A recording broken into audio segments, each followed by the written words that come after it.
My name is Drew Rice, and welcome to the Wealth for 99 podcast, where each week we talk about different topics that affect us financially and economic policy-wise for the average American.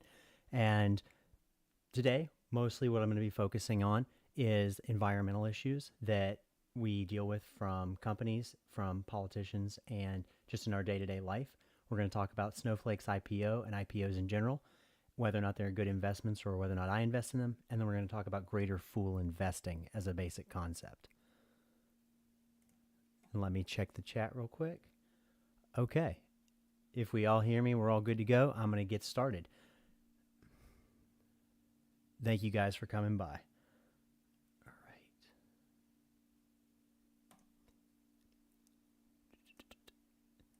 Yeah, so the first topic I want to cover, one sec. There we go. Yeah. Stop. Okay, cool. I'm figuring out OBS. One sec. Awesome. Okay. We're good. Perfect. Okay. So the first topic I want to talk about today is just in general, give a background of climate science, basic info, what my background in it is, and why I have the passion for it that I do.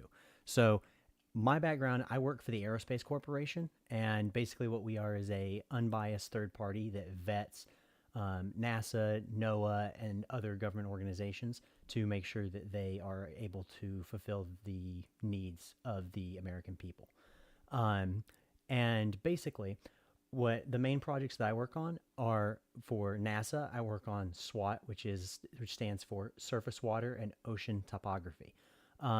Basically, what it will do, it's scheduled to launch in 2022, and what it will do is measure water levels, monitor droughts, water reservoir storage, the changes in that, like how much we have, how much we're losing, how much we're gaining, depending on, and making flood forecasts.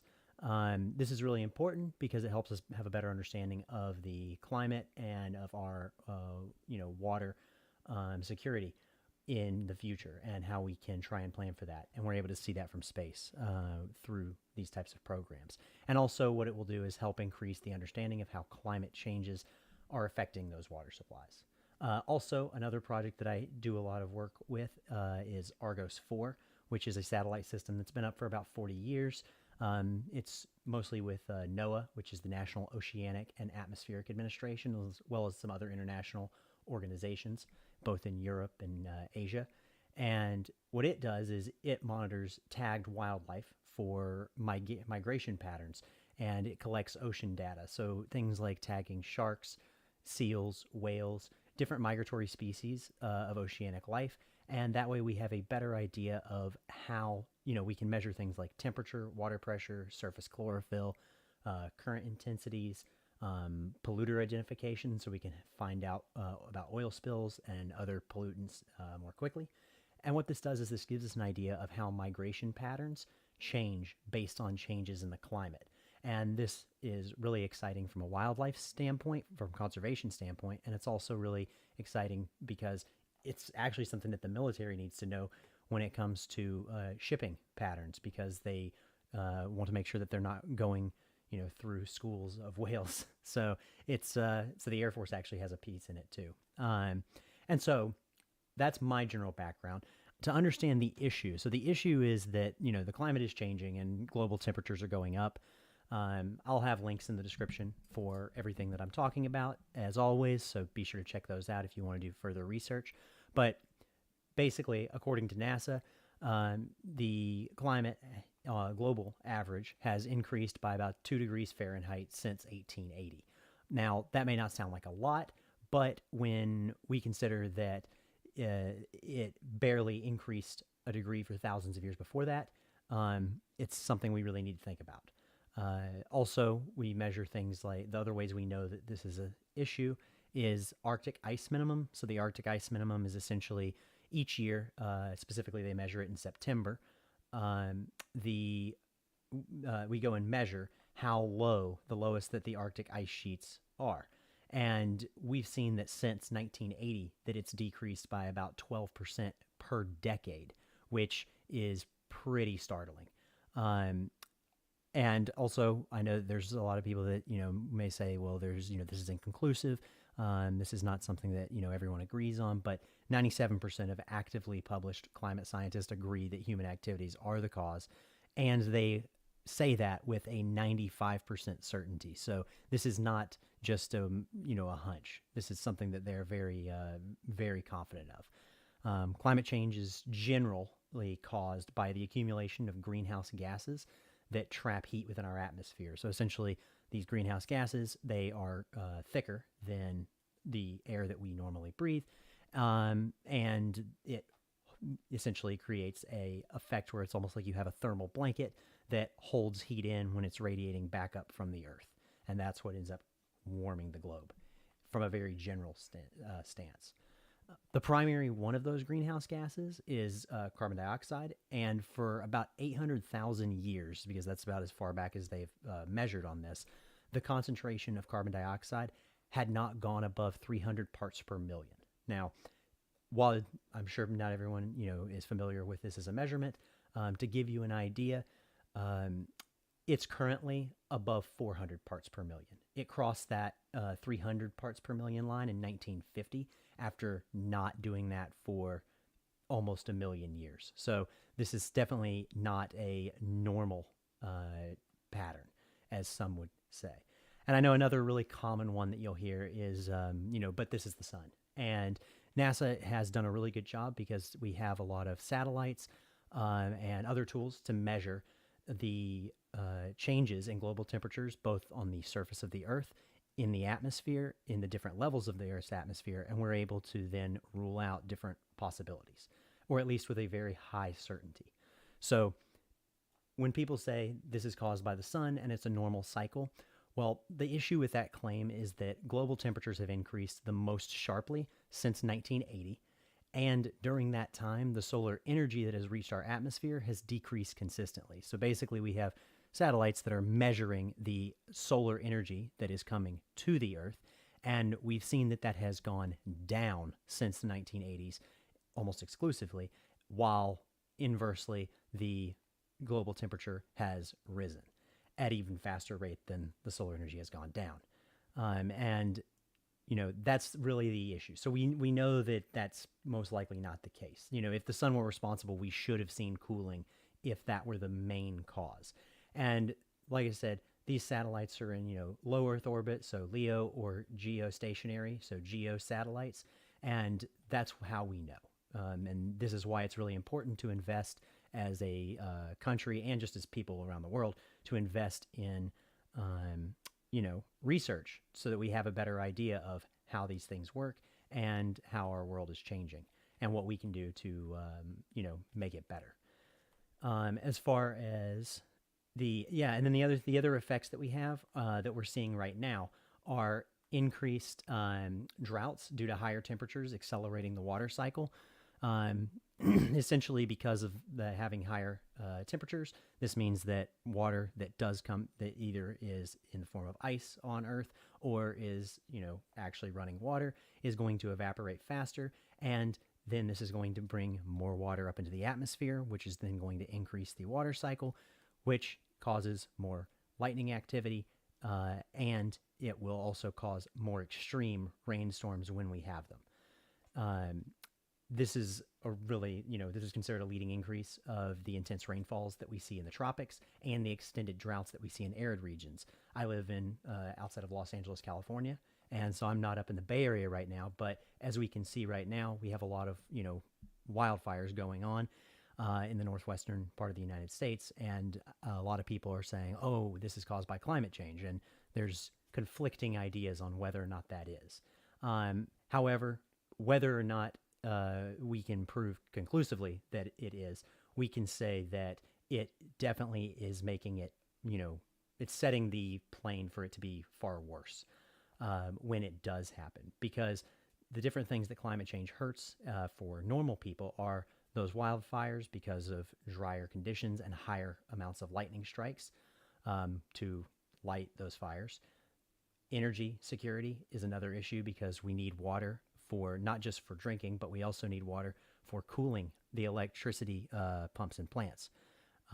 So it's actually a pretty big risk to our energy sectors and agriculture because of increased prices when production decreases in the U.S. And outside of the U.S., you have increased food insecurity globally, which is a much bigger issue that we need to really worry about, especially as we become more globalized and we rely more on the global economy.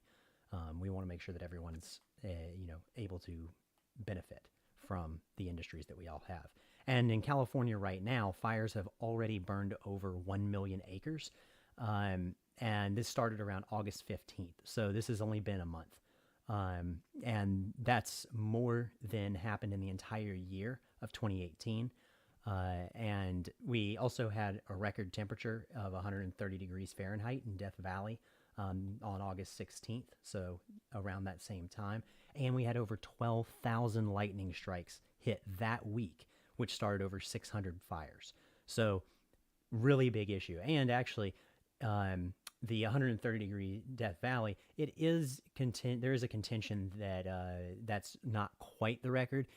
There was an 134-degree day, supposedly in the late 1800s. However, because that's not modern measurement, most people still consider the 130 just for that. And as a fun fact, me and my girlfriend actually went and hiked Mount Langley, which is a 14,000-foot peak over near Lone Pine, California, which is over near Death Valley. And when we were driving back that weekend on the 16th or 17th, one of those two, it was 9 p.m. driving through Mojave, and it was like 115 degrees. So, and it literally, you cracked the windows, and it felt you could smell smoke, and it felt like exhaust coming out of a car, going 70 miles an hour. So it's definitely something we all need to worry about, and this is just a good intro into that. So. Okay, and now I'm going to check the chat and see what's been going on here. Awesome. Thank you, Jashim. Thank you, Nikki. Arya, glad to have you. Missed you last night. We definitely need you to do Scriblio with us next time. It was a blast. Vince, thank you. Definitely, I felt it was appropriate in this scenario, and yes, absolutely, Nikki, no question.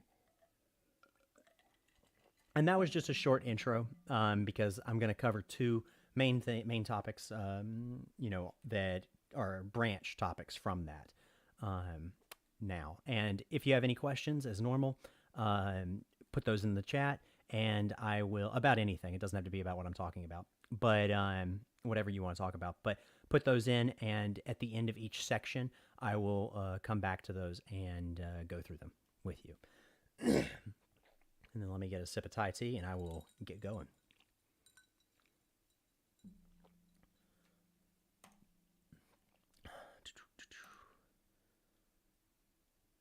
Awesome. So we're gonna go. Perfect. Okay. Now, so the next topic I want to cover is ExxonKnew and oil lobbying. So ExxonKnew is a specific movement that occurred in 2015, and essentially it was a movement that was started by Greenpeace and Inside Climate News and other environmental groups that were claiming that Exxon knew about the effects of climate change, the effects of CO2 emissions by petroleum companies, and they chose not to do anything about it and to even exacerbate the problem. Specifically, this came from a 1977 presentation by one of their senior scientists at Exxon, James Blake, where he said, and this is a quote, "In the first place, there is general scientific agreement that the most likely manner in which mankind is influencing the global climate is through carbon dioxide release from the burning of fossil fuels." And then he also said in that same presentation, and this was to the board of directors at ExxonMobil, a doubling of carbon dioxide is estimated to be capable of increasing the average global temperature by from 1 to 3 degrees Celsius, with a 10 degrees Celsius rise predicted at the poles. And that was predicted through 2038. Yeah, so pretty extreme. Now, this came up as an internal report that was presented to Exxon management, and basically Exxon was actually one of the leaders of doing climate research in the private sector, and they were doing this because they wanted to have a good idea of how to talk about this whenever, of course, legislation would come in on the restrictions of it. They wanted to be able to show that they've done the legwork and have an option to pivot if they needed to in the future. And so they had a leading, carbon dioxide sampling program, which was implemented in the 1970s around this time, which was decades before they ended up lobbying against climate science. And so this huge issue came about, and it actually caused a court case, which was the state of New York versus ExxonMobil. And what they ended up trying to sue them over was defrauding investors. And so Exxon ended up winning that case and did not end up being found guilty for this. But the argument was essentially that Exxon knew about these negative aspects of climate change and that they should have told investors about this. Now, the issue with this is that, of course, this doesn't necessarily mean that they knew, but it does mean that they had the info. If you've ever worked for a company where they do a good amount of scientific research and white papers, you'll know that there's plenty that get written that never get circulated outside of the company, that may be written by an employee there, but that doesn't necessarily mean that it is the view of the entire company as a whole.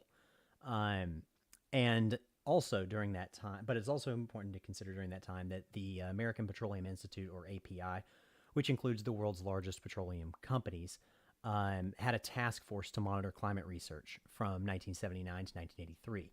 And on top of James Black's presentation, they had a professor from Stanford who came and briefed that institute, and in February of 1980 in New York. And in his conclusion section, what he said was that he estimated that the amount of CO2 in the atmosphere would double in 2038.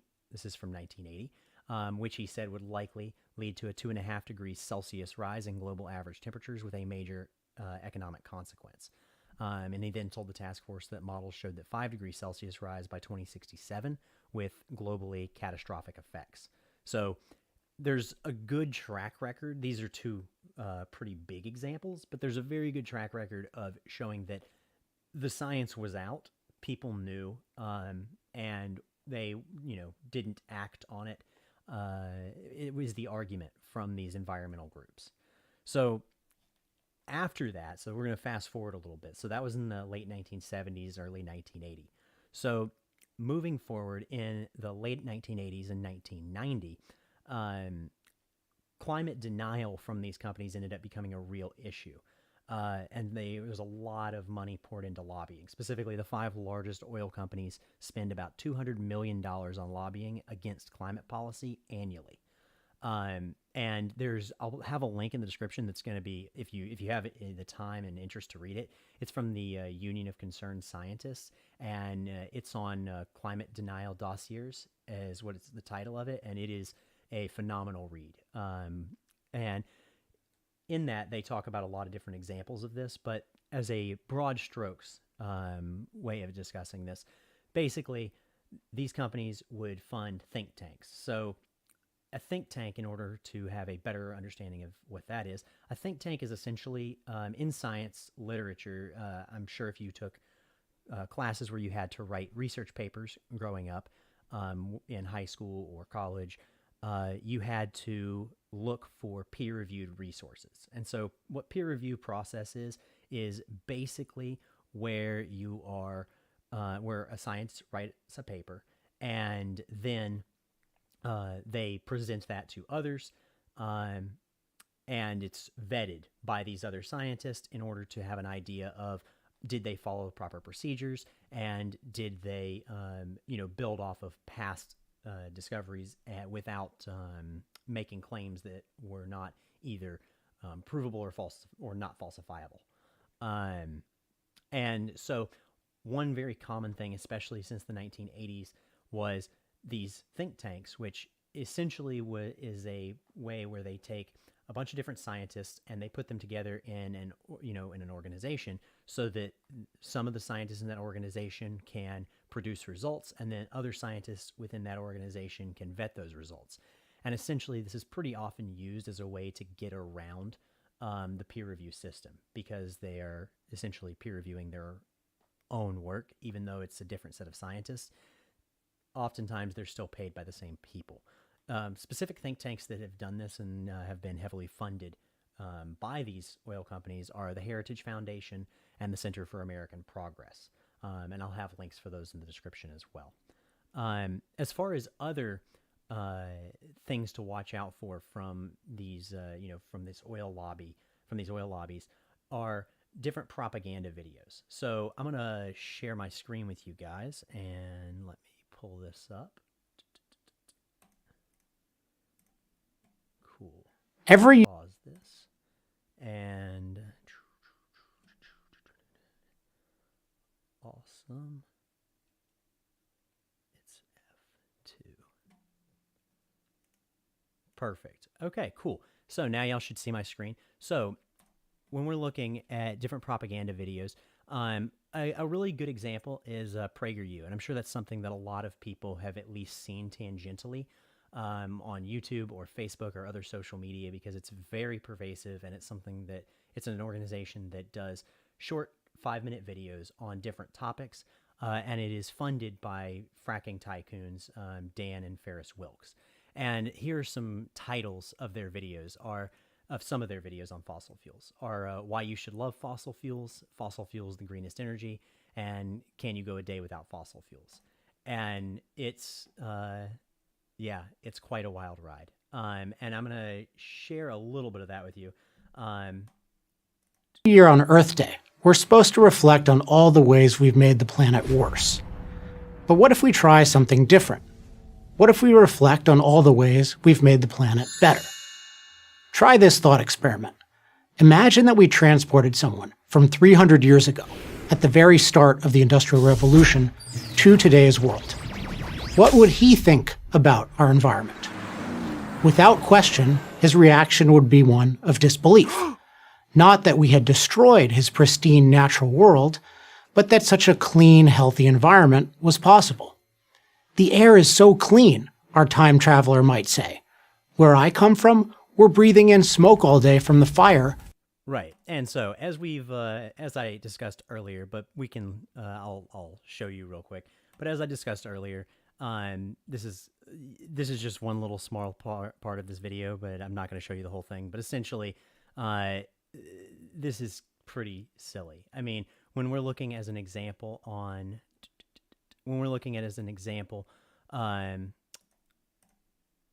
at the carbon dioxide levels, like I was talking about, we can see, here we go. Perfect.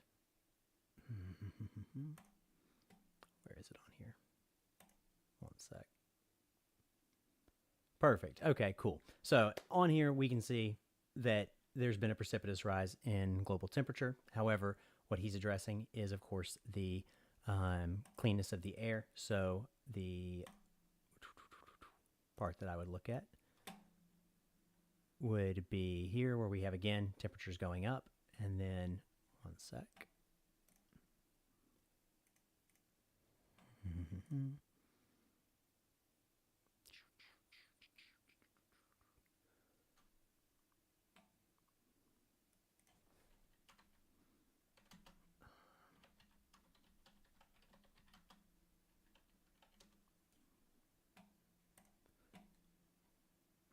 And here's what I was looking for. Perfect. Okay, so on here we can see this is the CO2 parts per million that I was talking about, where after 1950 was the first time that it went above 300, and now it's well above 400. When we look at that throughout history, where is this graph?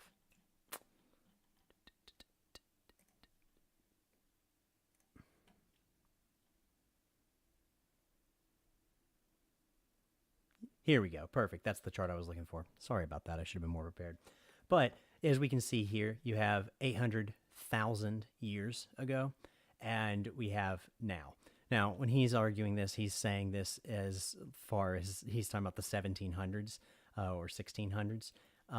So he's talking about like back here. Um, yeah, the air was not cleaner. It's measurably untrue. And so we need to be very careful about propagandas like this. And now I'm going to switch back. And we need to be very careful about propaganda like this because we have to understand who is, who is funding and what is their economic incentive. Especially as average people that don't have the time to go through and weed through scientific data and try and understand, how they got to a specific finding. It's much better to say, what is their incentive? Do they have an incentive to lie to me? And start from there and look at it from a critical perspective.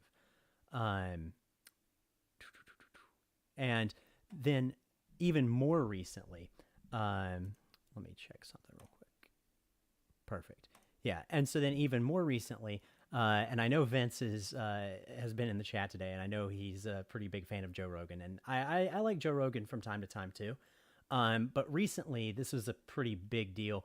Was not just from the oil tycoons and fracking tycoons having the incentive to lie about stuff, but Joe Rogan oftentimes he's a great interviewer and he does a really good job of letting the other person talk, but he doesn't do much pushback.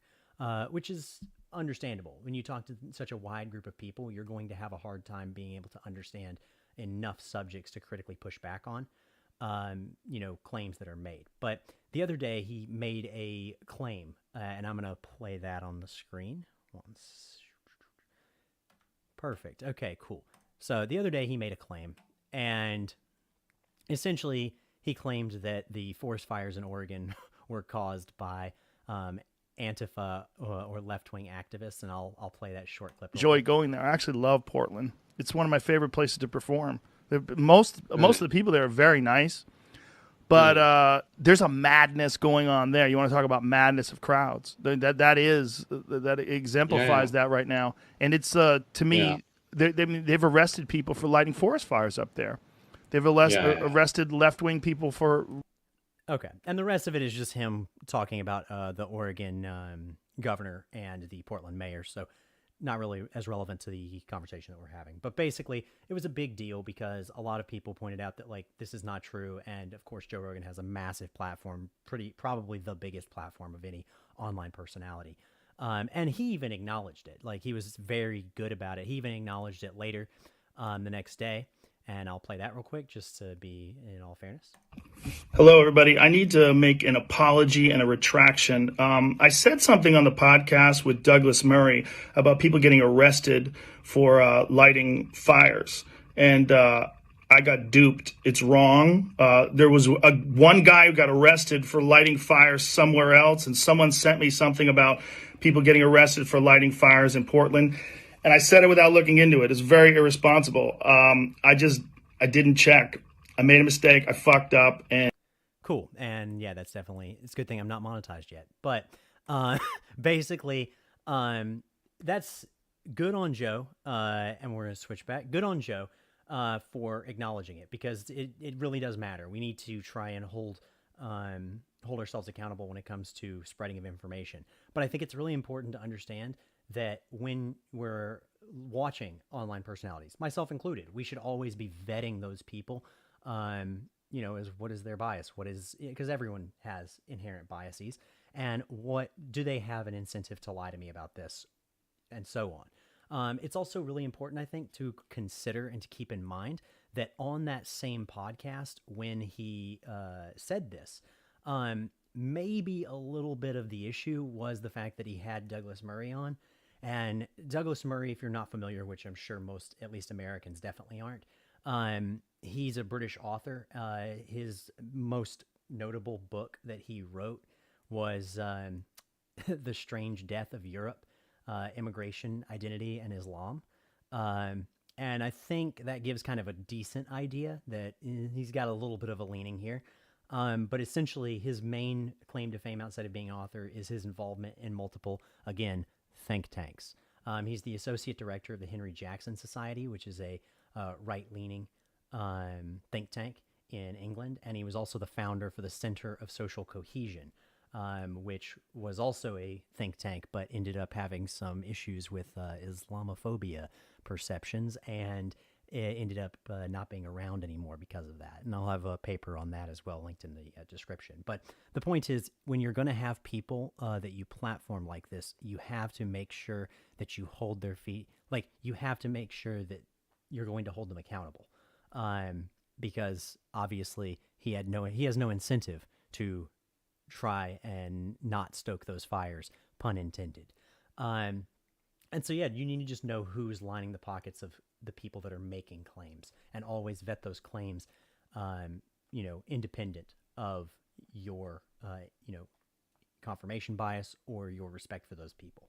And really good from the Union of Concerned Scientists, on that same link that I mentioned earlier, they have a climate accountability scorecard. And so what their suggestion for this is that first of all, they have scorecards for the major petroleum and fossil fuel producing companies. And they have a 5-point plan that they say we should hold companies accountable with. And number one is to hold them accountable to reject disinformation on climate. To 2, support sensible climate policies. 3, fully disclose financial and physical risks of climate change. 4, align their business with carbon-constrained world. And 5, pay their share of the costs. And so I think this is something really important for us as individuals to remember when it comes to, policies being brought up and different economic regulations on these companies in the future. Awesome. Perfect. Okay, now we're going to come back to the chat and see what's been going on. I see a little bit of action in here. Awesome. Okay, cool. So, Ari, absolutely, Thai tea is the most amazing thing ever. I grew up in Georgia and North Carolina, so I, of course, drank a lot of sweet tea growing up. And moving out to California, I already liked Thai tea back home, but moving out to California, you can't get sweet tea really anywhere, or not much of anywhere. And so Thai tea is my biggest splurge. It's my vice. And I love Thai food as well. So there's that. And Vince, no worries, bro. I really appreciate it, regardless. And thank you. You'll like the Joe Rogan take that I just had. And then yes, Nikki, I 100% agree. I'll do more. I'll do more. Maybe some dedicated stuff on some of their claims in the future for sure. And I agree. Yes, they absolutely do. Especially the why you should love fossil fuels. It's like, dude, could you not make that a more cheap that? That literally sounds like an episode of Family Guy, And then the other one was the can you go a day without fossil fuels, which I didn't play. And in that one, they basically are just, it's like, it's kind of the same equivalent. Basically what they're doing is they're pointing out how many things that we use in a day, like the average American uses in a daily basis that have petroleum somewhere involved in it. And it's like, dude, that's kind of the same logic that if you were to say, oh, you like to, slaves in the 1800s. It's like, if you don't like slavery, then why are you a slave? It's like, come on. It's a pretty obvious fallacies going on. But yeah, so we're going to get on to the next topic, which is a continuation in 1 second.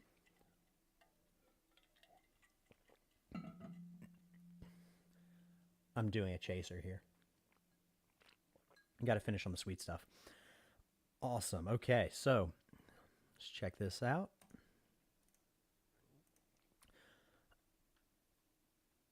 All right, so the next topic that I want to cover is who is to blame when it comes to this environmental issues. So environmental scapegoating has been a really big issue within the environmentalist / green capitalism and, environmental corporatist parts of the United States, especially, but also worldwide. Since 1988, I wanted to note that 71% of global greenhouse gas emissions have been traced back to 100 fossil fuel companies.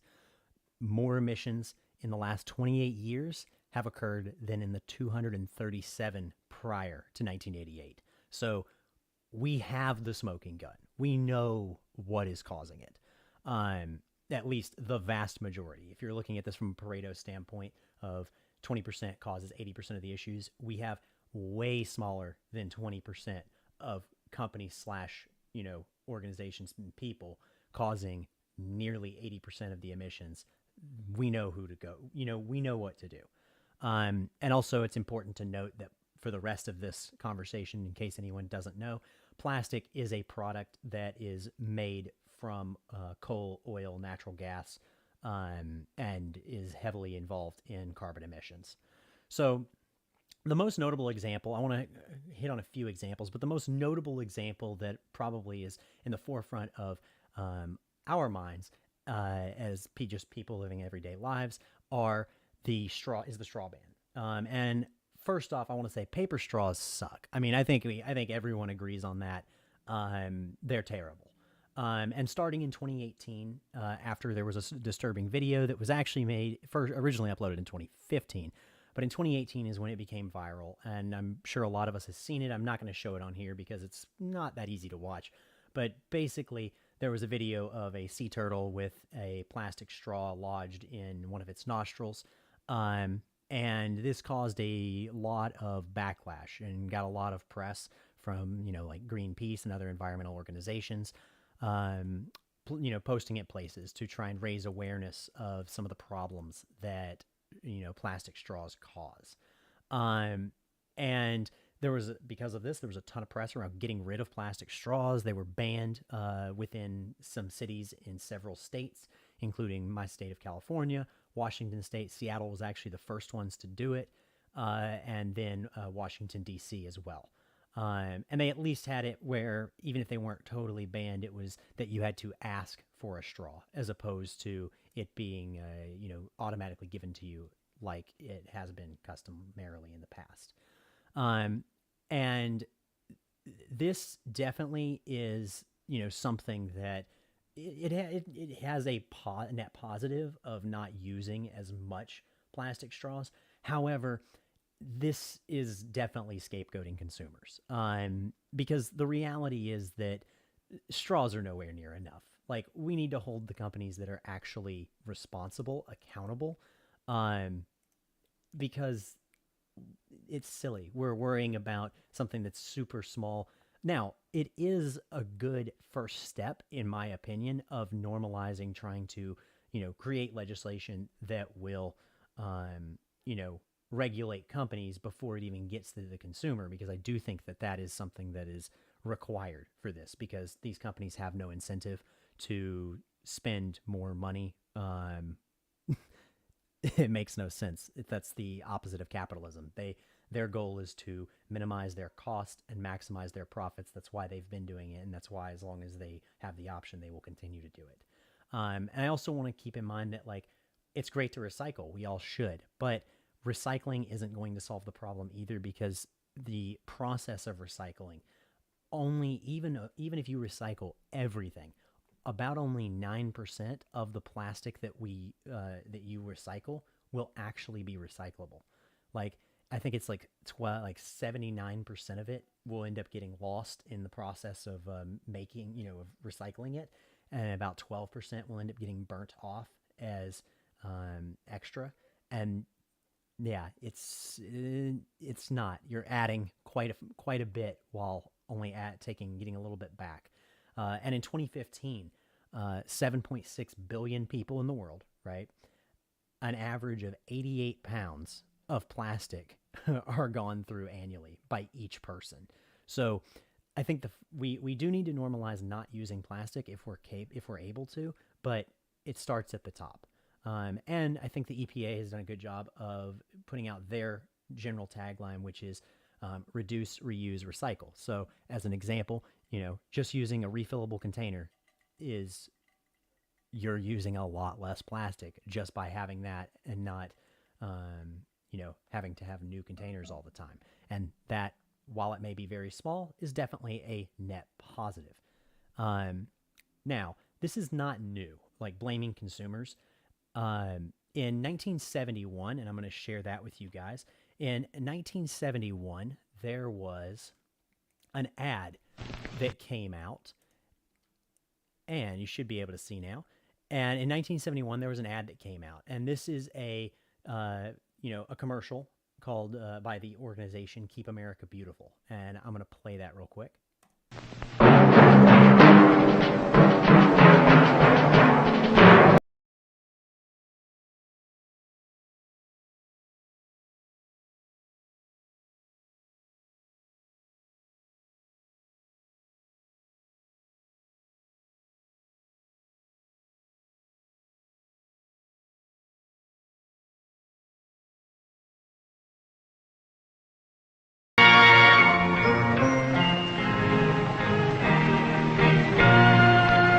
Some people have a deep, abiding respect for the natural beauty that was once this country. And some people don't. People start pollution. People can stop it. Right for pollution. Cool. And so that's the commercial. Now, this is in 1971 was when this was made. And so the tagline, right, the ad is by Keep America Beautiful, and the tagline is people start pollution, people can stop it. Well, Keep America Beautiful was a nonprofit group funded, actually, ironically, by Coca-Cola, PepsiCo, and Anheuser-Busch, which, of course, were some of the biggest producers of cheap single-use plastic bottles in the United States. And to add insult to injury, the Native American in the video is famously known to be played by an Italian-American actor. So all kinds of cringe there. But this is a really famous commercial, and it's a pretty good classic example of, scapegoating the average person, who may litter, which littering is horrible, and you're a terrible human being if you do that. But that's not what's causing the issue. It's the bottling company has a little bit more to do with that. And that was kind of the message is, that it's your problem. It's not the company's mass producing this stuff. And then the other one that's really famous is the BP ad campaign, Beyond Petroleum. So in the early 2000s, BP, the oil company, promoted the idea of the carbon footprint. And I'm sure we've all heard of this. We've all probably said it at some point in our lives without really knowing the origin behind it. But essentially, they had they made this thing called the carbon footprint, and they made a carbon footprint calculator because they wanted people to be able to go and calculate their carbon footprint and see, how much, whether or not they could cut down on their carbon emissions. And I'm going to share that with y'all real quick. And so, yeah, so that was in the early 2000s. In 2004 is when they made the carbon footprint calculator. This is a tweet from them. And this is from October of 2019, because they're still doing the hashtag carbon footprint, where you can, click on your new calculator, their new calculator, and share your pledge today to cut down on your carbon emissions. Meanwhile, BP well, first of all, let's level up real quick. In 2004, they made this, right? 6 years later, in 2010, what were they doing? They were spilling hundreds of millions of gallons of oil in the Gulf Coast. I don't know. I don't feel like my carbon footprint is necessarily what BP needs to be worrying about. And then also from 2005, because again, carbon footprint calculator in 2004, from 2005 to 2019, BP's oil production, right? Are y'all ready for this? Are y'all ready for how much they've cut down on their carbon footprint? It has decreased from 4 million gallons per year to 3.8 million gallons per year. Yeah. So not it seems like BP might not be using that calculator often enough. I think they might be a little bit a little slacking here.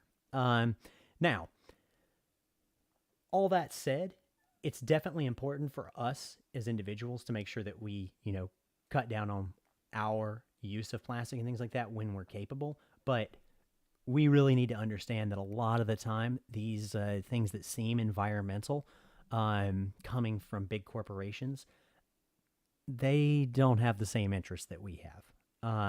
And I think that's something that's very important to keep in mind. Now, on top of this, which is, blaming consumers and individuals, which I have a real problem with, especially like, okay, we're on YouTube. Well, you'll see different influencers, especially like travel oriented influencers that'll post, some video. And this is like, we're talking about someone with like, millions of subscribers. They're making a full-time income on YouTube. And they're posting, about how they live, without plastic for, 30 days or 90 days or a year or whatever. And while this is not like, this is, yes, of course, a net positive that they're able to do that. However, that's not realistic for the average person. The average person is not capable of spending the extra money in order to make those choices. Whereas these companies are. And that's why we need to hold them accountable. Next topic on here, on the environmental scapegoating is, so we have blaming consumers. We also have blaming other countries. So our president, let me switch real quick for you. Yeah, so our president, as a classic example of this, sent out this beautiful tweet of the concept of global warming was created by and for the Chinese in order to make U.S. manufacturing non-competitive. Now, first of all, while this was a pretty good response, while that's patently false, especially since it was European scientists that were the most prominent that first came up with this idea publicly of climate change, it's a real issue because, again, it's scapegoating. It's not going to solve any problems. The National Resources Defense Council in our DC is where I'm going to be talking about most of this information from, and I'll have that link down below. But basically, we have people, like our president, blaming India and China, saying that they are the biggest CO2 emitters, and that, they need to get their stuff in line before we need to do anything because, it's only going to hurt our economy. Well, the biggest CO2 emitters by country are China, the U.S., India, and the European Union. Those four governments, since the EU is, of course, comprised of different countries, those four governments make up 60% of total global emissions. That's pretty staggering. Now, it's about half the world's population, so it's not as far out of the a range that you would necessarily expect. However, the claim that it's China and India doesn't really hold up when you actually look at the data. As an example,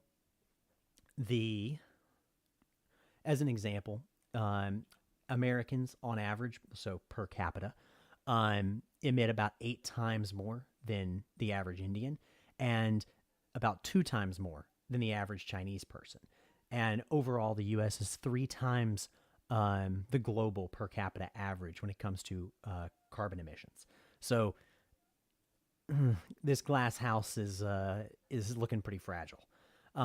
So our current administration, both in the White House and in the Houses of Congress, has rejected a clean power plan, pushed against a Green New Deal. Even Nancy Pelosi, who a lot of people that probably are upset about what I've just talked about with our president, have disdain for. She even called the Green New Deal the Green Dream or whatever. So this is a bipartisan denial of what we, the problems that we need to fix. And then we're also getting out of the 2015 Paris Agreement, which was a 200-nation deal. So the largest of all time deal on cutting down on climate change. And currently it's slated that we will get out of it come this November fully, assuming that the same, administration is in the White House. Specifics on the Paris Agreement. So again, Trump claims that India and China are doing nothing, and that was the problem. That was his proposed problem with the Paris Agreement, was that they aren't doing as much. They're asking more from us, and it's a bad deal for the United States.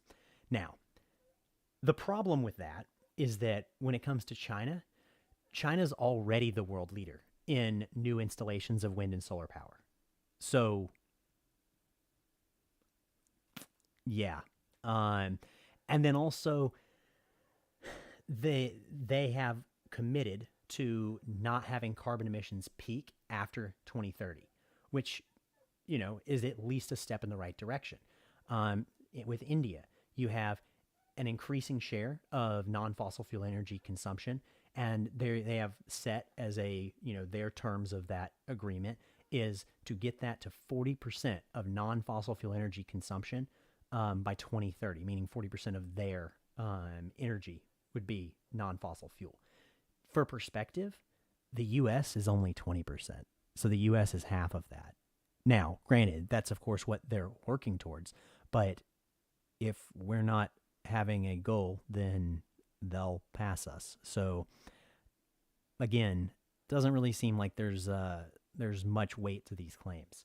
And meanwhile, I think it's again important to note who is, behind these things. Trump has routinely met with oil lobbyists talking about the Paris Agreement. And which lobbyists?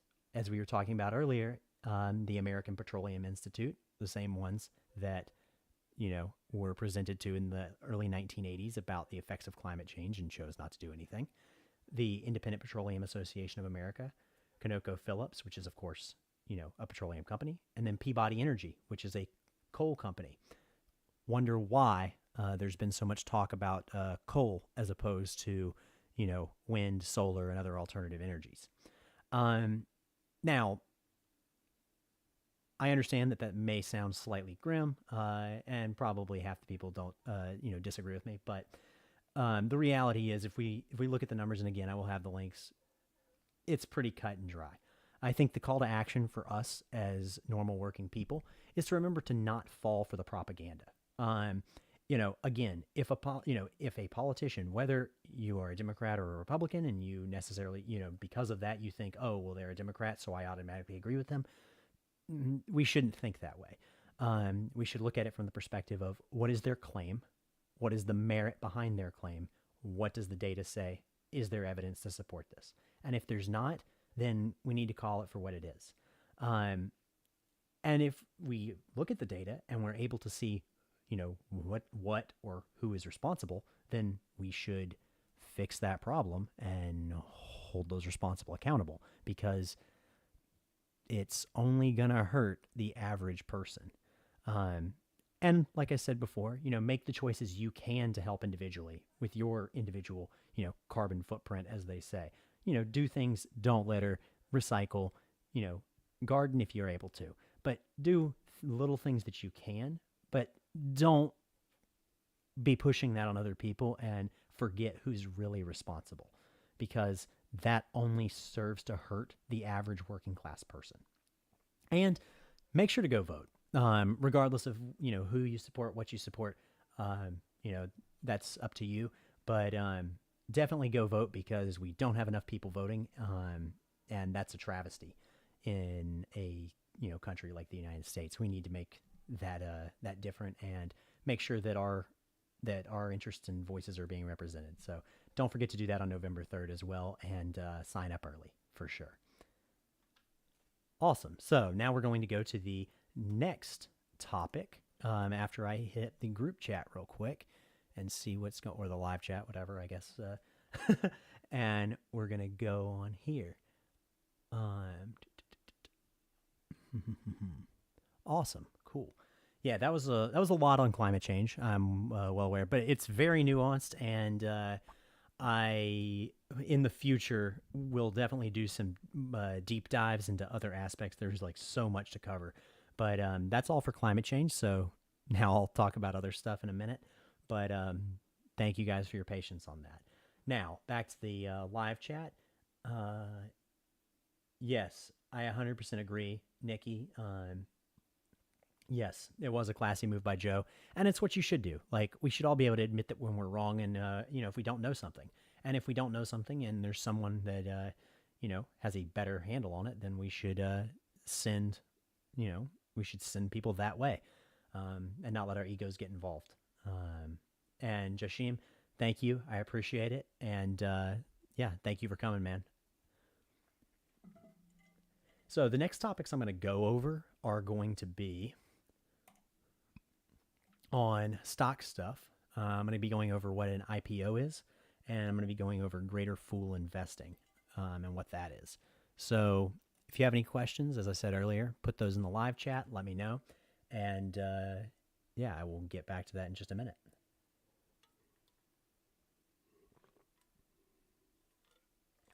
Also, if you haven't, definitely go check out on Vince Lou Life with Vince Lou's channel.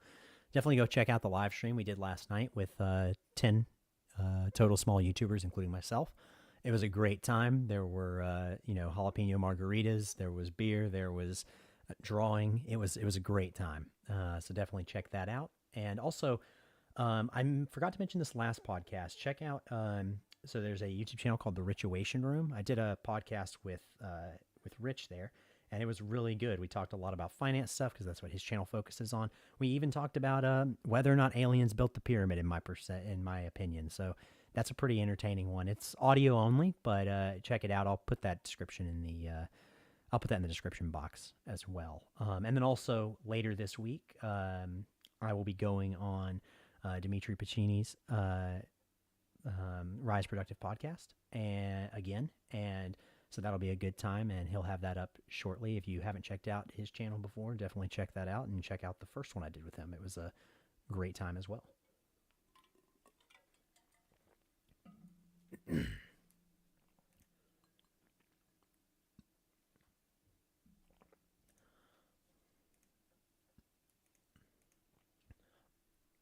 Awesome. So the next topic I want to talk about is, what is an IPO? So an IPO is a term for that it relates to stocks, and it stands for initial public offering. So what that means is a company is created, and it's created using initial private funding. Generally speaking, this is from the individual starting the company themselves, family members, or venture capital. Venture capital is a fancy term for private investors that invest in up-and-coming companies as a way to get higher profits than they would from just investing and having more control over those companies than they would from investing in individual stocks once it goes to the market. Also, it usually means that they have a higher growth potential, usually more risk, but a higher growth potential because less people are in on it, which is pretty attractive. But for the average person, it's not really an option unless you know people. Once that stage is passed, once the private investors think that they need, more money and want to pay out for their investment, then they'll offer public shares of stock. Those public shares of stock are then put on the New York Stock Exchange or the NASDAQ, and that's what's called an IPO. So all this really means is that those public shares of the company are now available for individual retail investors. Retail investors are normie people that are able to buy shares on Robinhood, Fidelity, Webull, any of those, or others.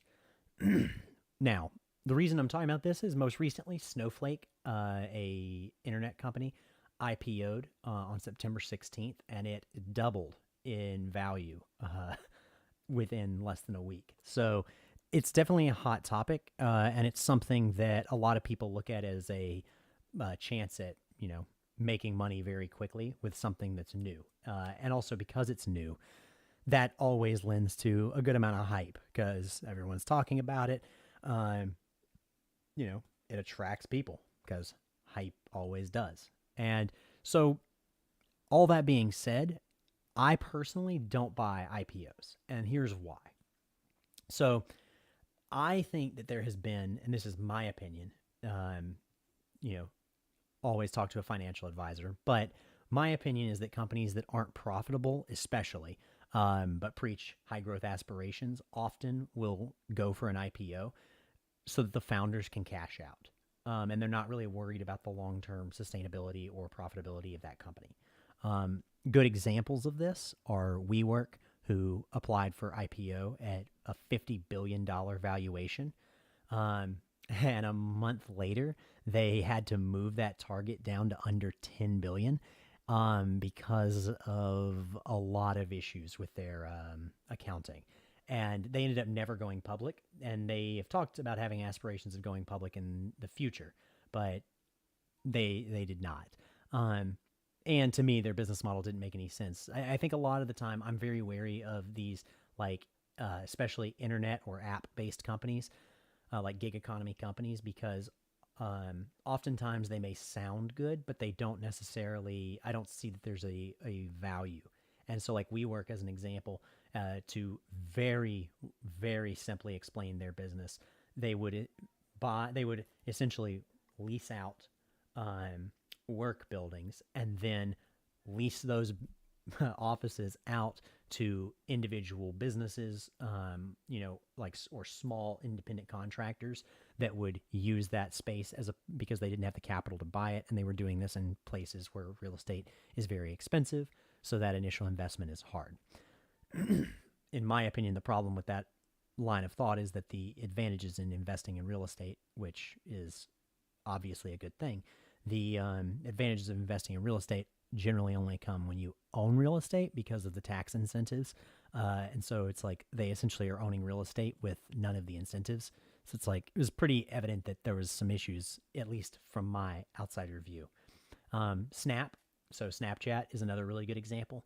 They IPO'd at $27.09, and that was several years ago, and they have never touched that price since. They have only been below their IPO their entire time on the New York Stock Exchange. And it's currently at $23.82. Now, that being said, there are times when, it's like, it's gotten down to like under $10, and then, okay, it might be a good deal. But from an IPO standpoint, I generally don't like to buy IPOs at the beginning because they, at least recently, have, been more likely to fall than to gain. And Uber is another one, one of the classic examples of these companies that, are zombie companies that don't make a profit but are around because of investment dollars holding them up. And so they IPO'd at $41.57, and they had a high of $46.38 that year in the initial run-up. And then right now they're at $37.12. So I like to stay away from those in a general sense. And there are, many other companies that are available. So why would I go towards a hyped up stock that's brand new when there's so many already available? It's silly to me. It's kind of it's that new kid in town syndrome. It's like, just because someone's new doesn't mean that they're, you need to abandon your other friends and, chase them and they're more valuable. It's the same way with stocks, at least in the way that I'm thinking about it. I also don't like investing in things with a lot of hype because, generally speaking, that is going to be a little bit of an irrational investment because it's not focused on valuation, which at the end of the day, that's what stocks are about. They're about the valuation of the company and whether or not that company is undervalued. And if it is, you should buy it. And if it is not, you probably shouldn't, unless you think that it has a ton of growth. But I'm more of a value investor. Everyone, your mileage may vary. Now, that being said, with IPOs, if you have access to the stock before listing, then completely different story. But most of us retail investors do not have access to that, and you're going to be better off just buying an individual index fund. And Buffett, like Warren Buffett, who bought into Snowflake, historically agreed with this. But he has made this aberration with Snowflake, and I'm going to show a short clip from that. Selling. So basically, Warren Buffett, this is him with Charlie Munger in 2019, so only a year ago. Incentives are there, commissions are done, and extra commissions. That's the single best thing to buy on a given day.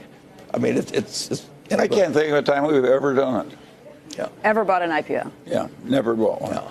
And How can it? So Buffett and Charlie Munger both say a year and a half ago.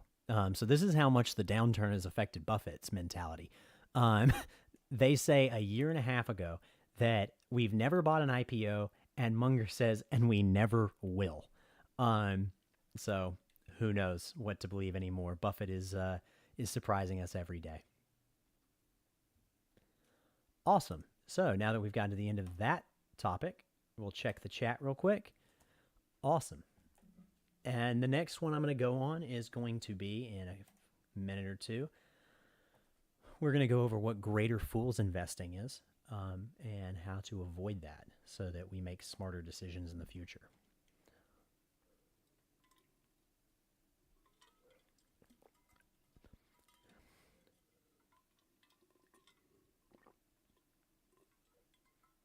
Also, if you're in the chat and you haven't yet, Intercore Ari, that is in the chat, she puts out videos every Sunday morning, and so she has a new one out this morning. Definitely go check her channel out.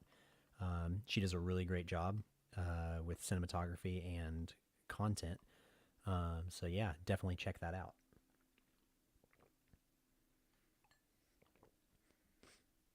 She deserves way more subscribers.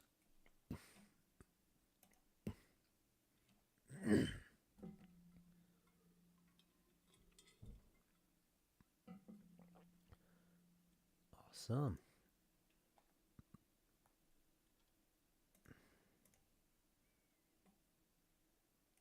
Okay. Awesome. So with that, we're going to get started on our next topic. Our next topic is on greater fool investing.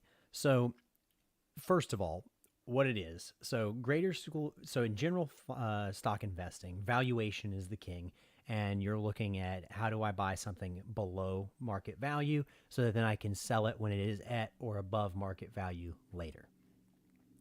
With greater fool investing, with that part of game theory, valuation doesn't matter, because if there's enough hype, you just have to find a more gullible or greater fool who will buy that investment from you. So this is a really important thing to understand, especially if you're new in investing, because it's very easy to get caught up in the psychology tricks that investing can play on you. So really good examples of greater fool investments have been Bitcoin in 2017. So basically that year, it went up from $900 US per coin to almost 20,000. Yeah. So extremely crazy growth. Like, that is obscene and should always give you a red flag of pretty much if something's going up more than, so the S&P index goes up about 8% per year. If something's going up more than, much more than that, and you're expecting it to go up way more than that, generally speaking, it's probably not a really safe bet. And that percentage increase, that increased over 2,200% in a year. It was insane. I remember watching Bitcoin and the other cryptos that year, and just watching it just keep going up and up and up and up and up, and it was absolutely bonkers. Let me pull that up real quick.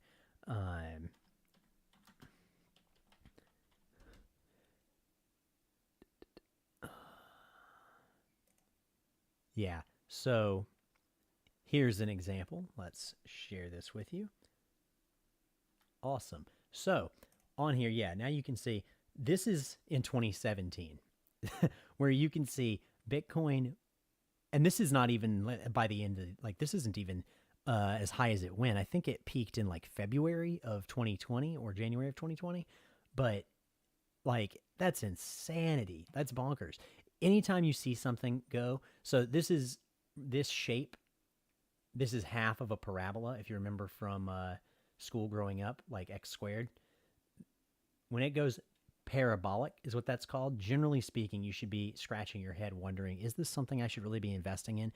Because the math generally is not going to work out in your favor. And that's something that's very important to remember. Now, with Bitcoin, not only did it go all the way up to almost 20,000, then within 3 months after that, it dropped all the way back down to 11,000. And within 6 months, it dropped back all the way down to 4,000.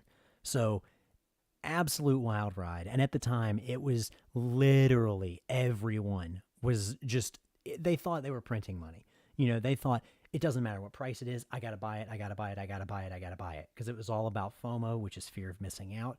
And it's like, I can't miss this ride. Everyone thought of it as a lottery ticket. And anyone that bought it above 4,000 has been not looking good since then, because it has not gotten anywhere close to that 20,000. It's back up to above 10,000, but that took 3 years to get to that point. So always be a contrarian, looking for, do I buy, and don't buy stuff when everyone seems to be buying it. If it seems like a give me, then you probably shouldn't do it. The other really good example, the classic example historically, is the dot-com bubble. So I'm sure most of the people listening to this, we probably don't remember this, at least at the time, but the dot-com bubble was from 1995 to 2000, and it is a term that is used to describe the stock market, the New York Stock Exchange, and specifically the NASDAQ at that time, where basically any internet company, so the classic example is pets.com, because it was a completely worthless company that shot up like crazy.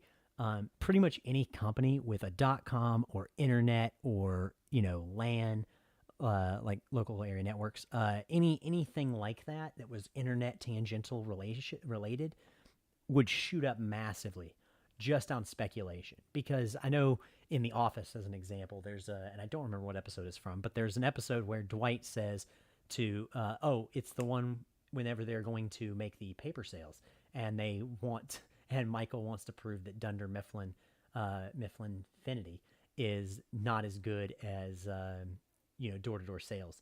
And Dwight says to Michael something along the lines of, as soon as this internet fad's over, they'll be sorry. And that was kind of the thing, is you have all these corporate people that don't have the technical knowledge to understand what the internet was and how important it was going to be, but they just knew, well, this is the future, same as crypto. And so they were just constantly pumping money into anything that reminded them of that without understanding the investment, which is another thing. If you don't understand the business, do not invest in it.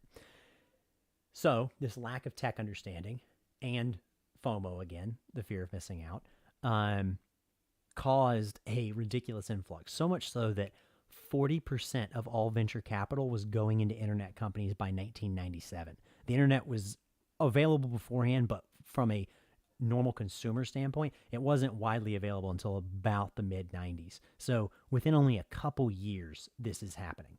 And it rode all the way up and ended up crashing by 77% when it did. Let me show you real quick so that you can see what happened.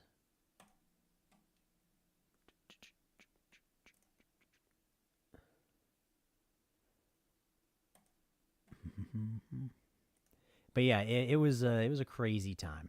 And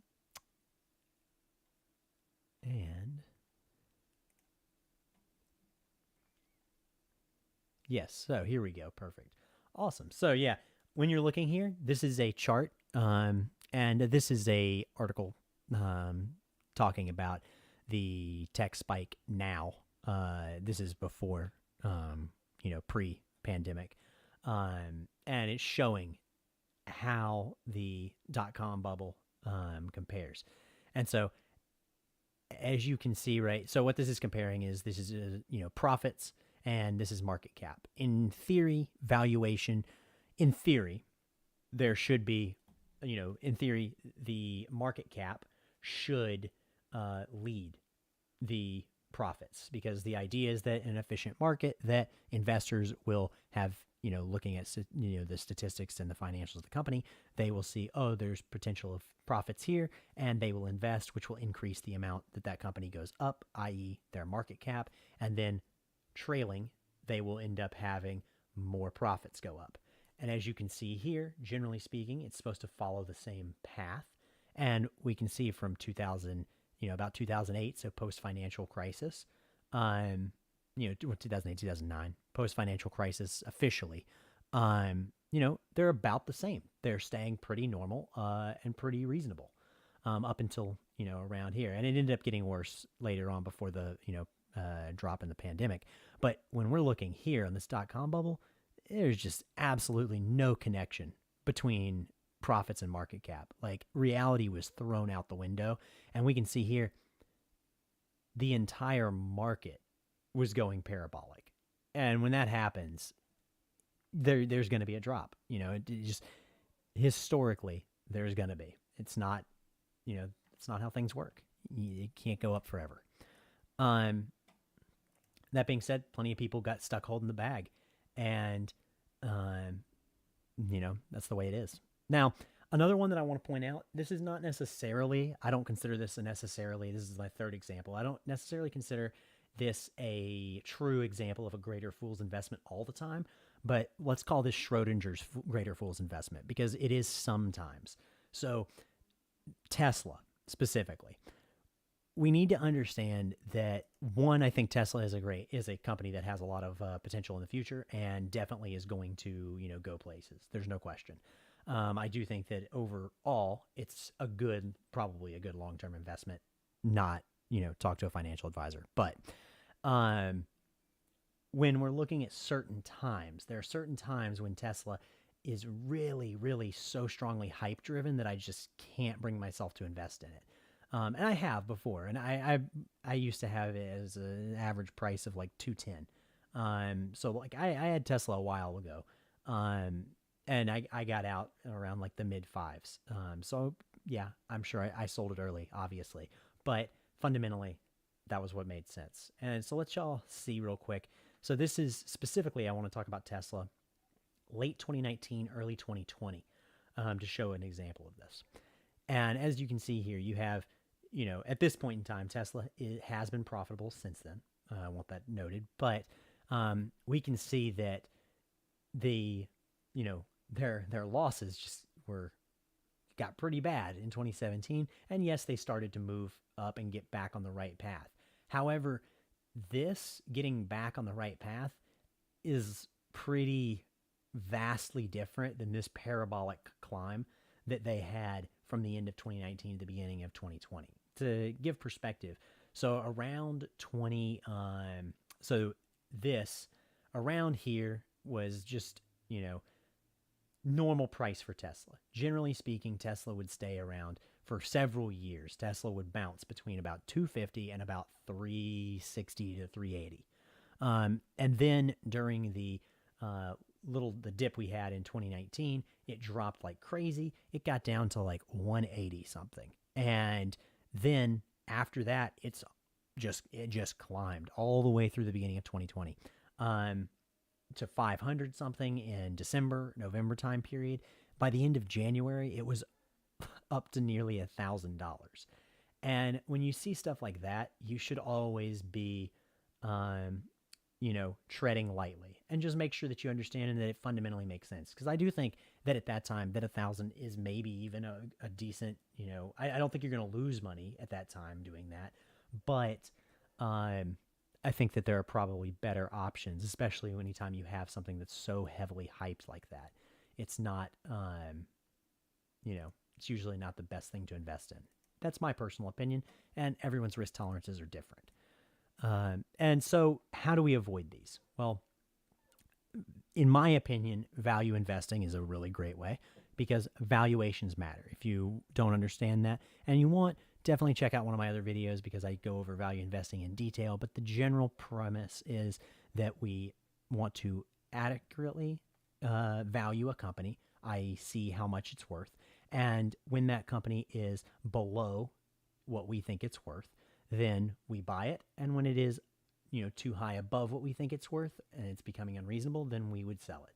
That's the general gist of value investing. The second thing is diversification. If you're someone that doesn't want to do that much research, the best thing to do is index funds. On average, you're going to beat 98% of stock pickers just picking index funds with low fees. Some of the ones that I like the most that are available in the forms of ETFs, so you can get these even on like Robinhood or Webull or any of these other, free commission apps or brokerages that are very attractive to young investors. are VOO, VOO, SPY, SPY, or SPHD, and you'll just have to look and see. It depends on what you're looking for specifically in a fund. But the main thing you want to look at is what's the fees and what does it do. As an example, VOO and SPY are roughly the same. They both track the S&P 500, which is the 500 biggest companies in the S&P 500. The 5 biggest companies in the market.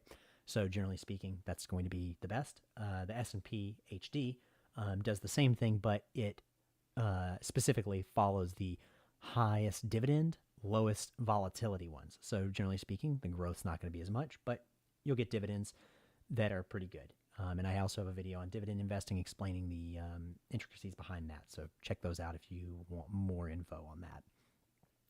Third is only buy when things look bad. My general rule that I like is when you want to cry, it's time to buy. As an example, in March, on March 23rd, when it was the bottom of the market and everything looked horrible and Bill Ackman was on CNBC losing his shirt, I was buying more stock. I was buying every single red day in March, every single red day in April. I was buying. You got to be a contrarian investor if you're going to do value investing and keep your emotions and ego out of it. And then fourth is remember that there's no sure thing. And all trends will revert to the expected value given a long enough timeline. So what I mean by that is that whether you value a company correctly or not, the reality is that over time, whatever the expected value or the true average, theoretic average, that's what it's going to revert to.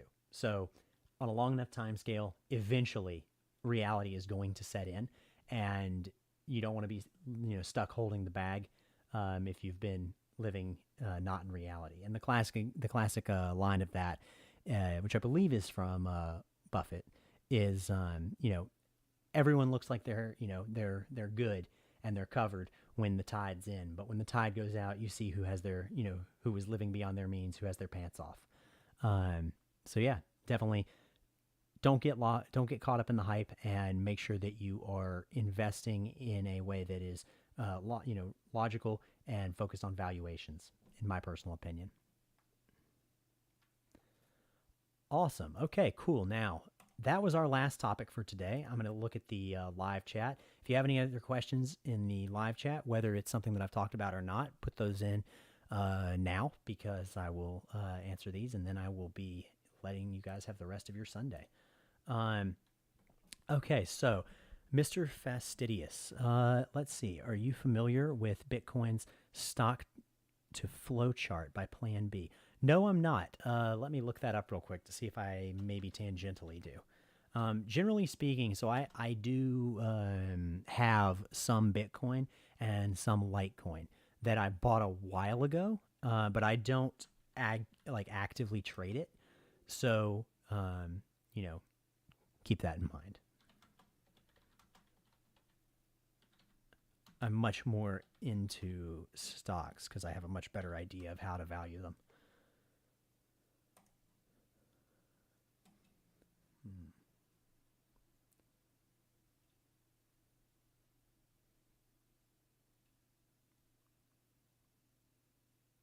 Yeah, so I will definitely look at this. Thank you. I appreciate that, Mr. Fastidious, and I will definitely read up on this and not let y'all watch me read. But yeah, I'll definitely look into that because I definitely need to know more about crypto going forward. Awesome. Okay, cool. So that is everything that I wanted to cover today. Thank you guys for coming. I really appreciate it. If you can, definitely leave a like and check out my other videos, and share these with anyone that you think is interested. And I will be throughout the week, I will be clipping up each of these individual sections as smaller videos for people that don't want to necessarily sit down and watch an hour and a half. Okay, let's see. Gotcha. No, I mean, it makes it sounds like it's kind of Mr. Fastidious is who I'm responding to. He says MicroStrategy converted 400 million of their balance sheet to Bitcoin, and they cited Plan B. Yeah, I'm definitely going to have to look more into this. It seems like it might be something similar to the same methodologies like Forex. Is that maybe right? Where they're taking assets relative to one another?